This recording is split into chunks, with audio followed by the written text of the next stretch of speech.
Assalamualaikum warahmatullahi wabarakatuh. Yang terhormat Ibu Riri Renggani selaku dosen pengampu mata kuliah Bahasa Indonesia, serta teman-teman yang saya banggakan. Sebelumnya, perkenalkan saya Devita Eka Febriati dari kelas manajemen 2023C dengan NIM 230805740026. Di sini, saya akan mempresentasikan proposal yang telah saya buat dengan judul Implementasi CSR PT Semen Indonesia terhadap tingkat pendapatan masyarakat penerima program. Untuk materi yang akan saya sampaikan pada kesempatan kali ini yaitu latar belakang, tujuan penelitian, manfaat penelitian, pengertian CSR, prinsip CSR, tingkat pendapatan, jenis dan pendekatan penelitian, teknik pengumpulan data, serta teknik analisis data.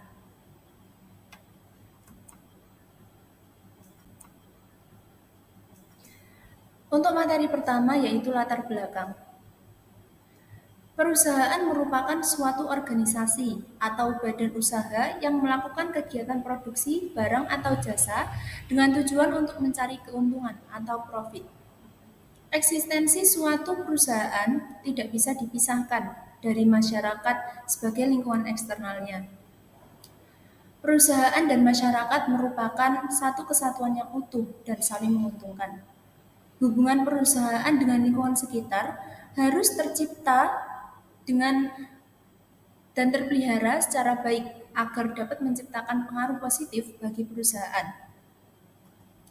PT Semen Indonesia merupakan salah satu badan usaha milik negara yang bergerak di bidang industri semen.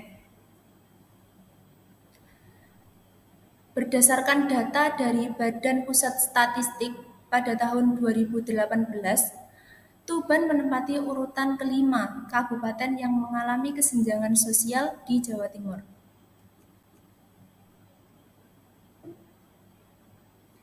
Dampak dengan adanya pabrik ini, terdapat dampak positif maupun dampak negatif yang ditimbulkan. Contoh dari dampak positif yang ditimbulkan adalah terdapat banyak lowongan pekerjaan. Lalu, dampak negatif yang ditimbulkan adalah lingkungan menjadi tercemar. Maka sebagai bentuk tanggung jawab sosial, PT Semen Indonesia mengadakan program Corporate Social Responsibility atau CSR. Selain untuk meningkatkan pendapatan masyarakat, program ini juga digunakan untuk memperbaiki lingkungan, yaitu contohnya seperti pembangunan taman reklamasi. Bantuan yang diberikan yaitu kepada UMKM dan petani, pinjaman dengan suku bunga yang rendah, dan waktu pengembalian yang telah disepakati oleh keduanya, sehingga tidak memberatkan keduanya. Materi selanjutnya adalah tujuan penelitian.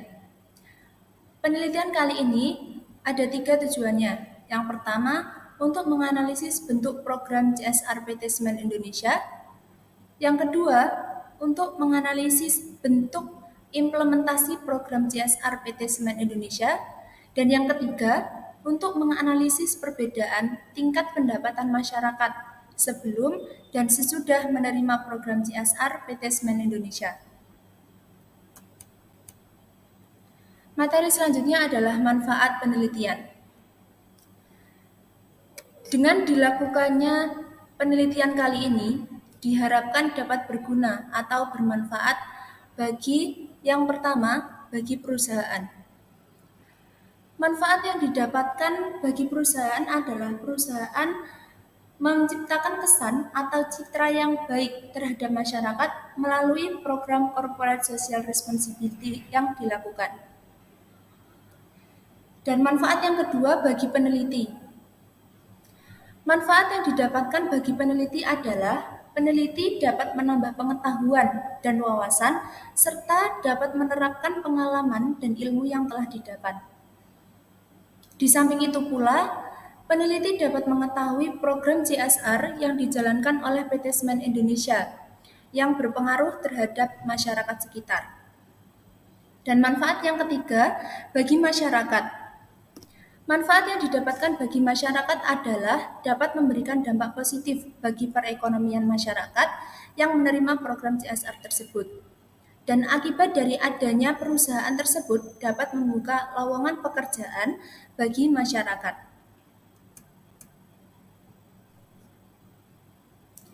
Pengertian CSR, Corporate Social Responsibility atau CSR, dan bisa juga disebut sebagai tanggung jawab sosial, merupakan sebuah konsep di mana sebuah perusahaan mempunyai kewajiban untuk menjalankan program CSR ini yang sebagaimana telah diatur dalam peraturan perundang-undangan dengan dasar hukum CSR adalah PT dan PP 47 tahun 2012.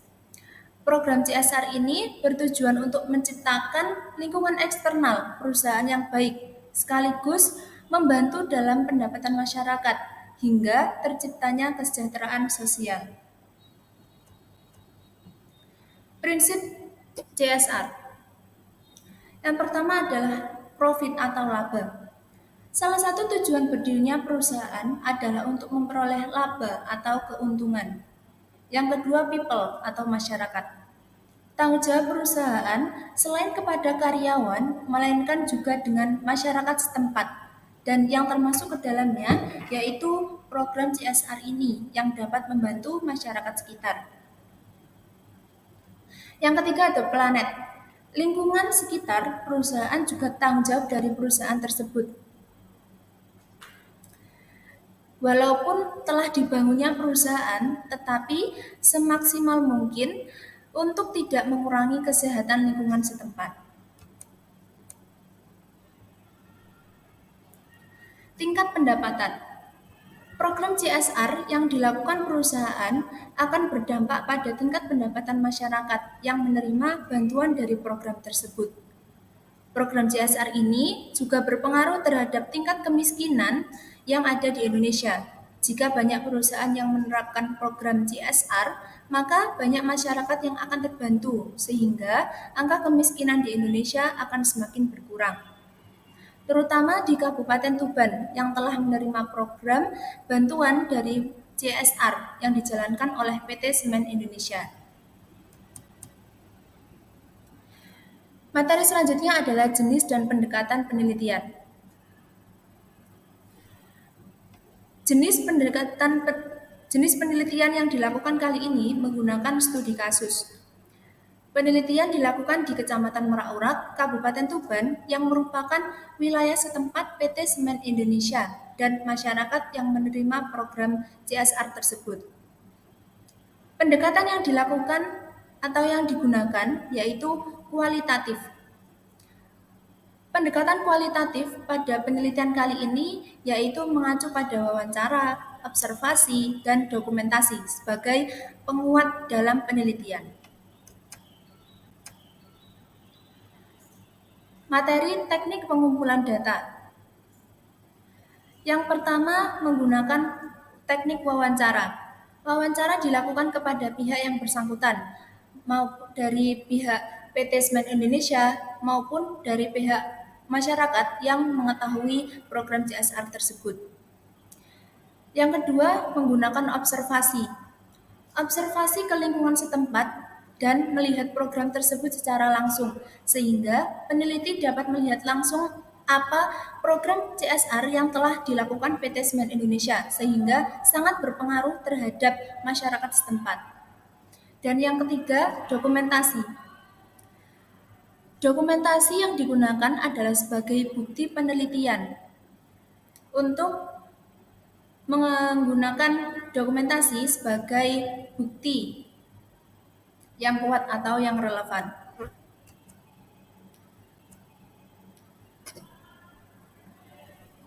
Materi yang terakhir yaitu teknik analisis data. Yang pertama menggunakan proses pengumpulan data. Proses ini dilakukan setelah adanya penelitian dan mengumpulkan beberapa data yang diperoleh. Yang kedua, merangkum data yang diperoleh. Tujuan adanya perangkuman ini adalah untuk memudahkan dalam pembahasan berikutnya. Yang ketiga, penyajian data. Penyajian data di sini dalam bentuk narasi yang merupakan hasil dari wawancara dan observasi yang sebelumnya dilakukan. Dan yang keempat yaitu penarikan kesimpulan. Tahap yang terakhir yaitu kesimpulan dan verifikasi. Tahap ini dilakukan untuk menyajikan data agar lebih mudah dan dipahami.